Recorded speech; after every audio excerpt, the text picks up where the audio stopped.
बहुत से धर्मप्रेमी साधकों ने वैशाख स्नान किया, पूरे माह की हर दिन की कथा सुनी, दान पुण्य भी किया, वैशाख मास के पूर्ण नियमों का पालन भी किया और खूब धर्म लाभ उठाया।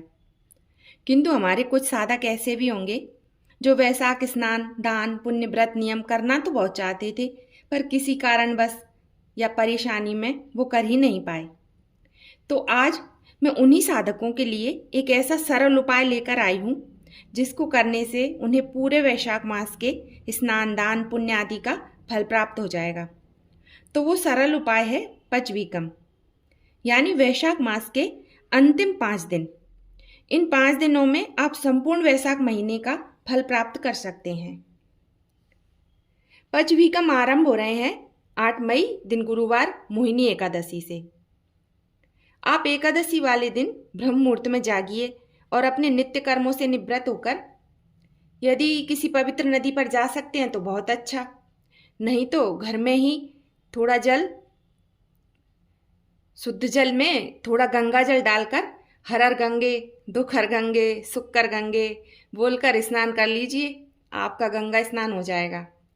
फिर हाथ में जल लेकर संकल्प कीजिए कि मैं वैशाख अंतिम 5 दिनों तक सूर्योदय से पहले स्नान करूँगा या करूँगी, उपवास करेंगे, तुलसी माला की पूजा सेवा करेंगे और भगवान नारायण की सेवा चाकरी करेंगे, भगवान का फूलों से श्रृंगार करेंगे, उनको अच्छा अच्छा प्रसाद अर्पण करेंगे और जो भी आप दान पुण्य करना चाहें वो भी संकल्प मन ही मन लेकर बोलकर हाथ में लिया हुआ जल आप छोड़ दीजिए। संकल्प जरूर लें, क्योंकि संकल्प लेने पर हमें हमारे पूजा पाठ दान पुण्य का पूरा पूरा फल प्राप्त होता है। मोहिनी एकादशी से वैशाख पूर्णिमा तक 5 दिनों तक आपको ब्रह्म मुहूर्त में स्नान करना है। उपवास रख सकें तो ठीक है, वरना अपनी सामर्थ्यता के अनुसार या तो आप एक टाइम भोजन कर सकते हैं अथवा फलाहार ले सकते हैं। सबसे महत्वपूर्ण है श्रद्धा और ईश्वर के प्रति आपका विश्वास। हाँ, तो आपने स्नान कर लिया, इसके बाद आप तुलसी माता को जल दें, पक्षियों को दाना दें, तुलसी माता के आगे घी का दीपक जलाएं, उनको हल्दी कुमकुम का तिलक लगाएं और 5 या 7 परिक्रमा करें। फिर उगते हुए सूर्य भगवान को अर्घ्य दें और अपने घर में जो आपने ठाकुर जी विराजमान कर रखे हैं फिर उनकी सेवा चाकरी करें। रोज उनका फूलों से श्रृंगार करें, चंदन सेवा करें, इत्र सेवा करें, भोग लगाएं, आरती उतारें और अपने अपराधों के लिए प्रभु से क्षमा प्रार्थना करें तथा उनके उपकारों के लिए उनका धन्यवाद भी अवश्य करें। फिर अपने रोज की दिनचर्या पूरी करें। मंदिर जा पाएं तो अवश्य जाएं, क्योंकि देव दर्शन का वैशाख मास में बहुत महत्व है।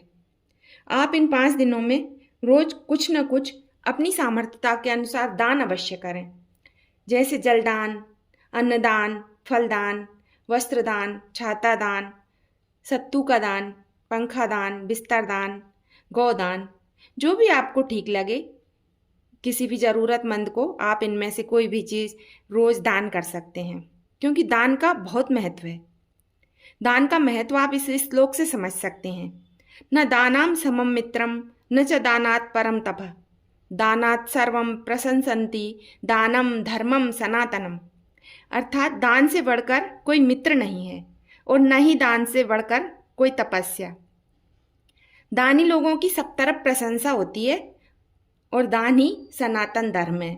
अतः हमारे सनातन धर्म का मूल मंत्र दान ही है, इसलिए हमें दान अवश्य ही करना चाहिए। इस तरह आप 5 दिन के नियम लेकर उन नियमों का पालन करें। फिर पूर्णिमा के दिन घर में छोटा सा हवन करें, जितना बन सके 1, 2, 5 ब्राह्मणों को भोजन कराएं, उनको दक्षिणा दें और इस तरह अपने पचवीकम व्रत का उद्यापन करें। भगवान से प्रार्थना करें कि हे प्रभु, मुझसे जो बना, जैसा बना, आपकी प्रेरणा से मैंने वैसे आपकी सेवा पूजा की है। हे दया सागर, आप इसे स्वीकार कीजिए, मेरे अपराधों को क्षमा कीजिए और मुझ पर अपनी कृपा दृष्टि बनाए रखिए। बोलो प्रेम से बोलिए हर हर महादेव हर।